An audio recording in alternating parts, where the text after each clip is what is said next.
Good evening, my brothers and sisters in Christ. Before I start my testimony, I would like to say my Bible anchor verse, Matthew 6, verse 14 to 15. For if you will forgive men their sins, your heavenly Father also will forgive you your offenses. But if you will not forgive men, neither will your Father forgive you your sins. Again, good evening, my brother and sister in Christ. My name is Noemi Barnes, and I'm a member of Handmaids of the Lord. My experience of pain and difficulties in life was my past experience with my first marriage. I was a victim as a battered wife. I keep it for a long period of time to all my friends and families.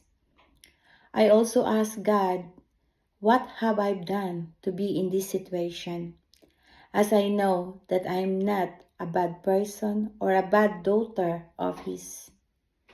But my faith still stronger, and I did not lose hope. The abuse was affecting my mental and physical health.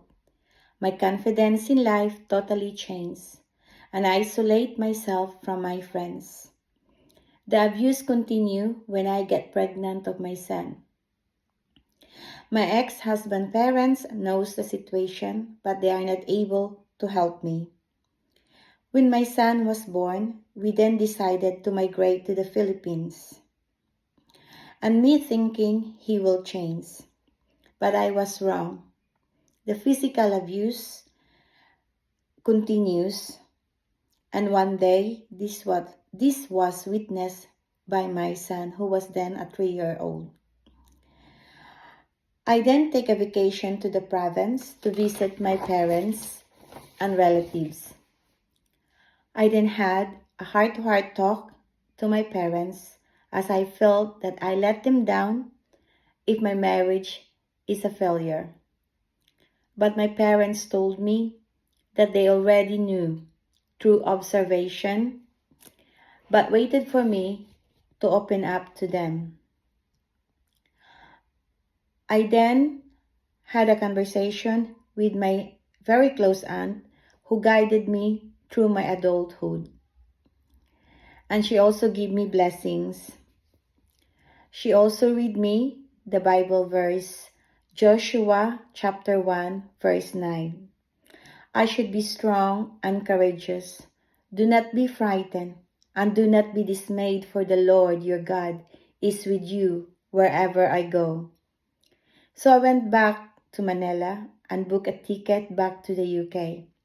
But I had to make a big decision at that time to leave my son back in the Philippines with his father, so that I can make sure that I can take him with me when I'm settled back in the UK.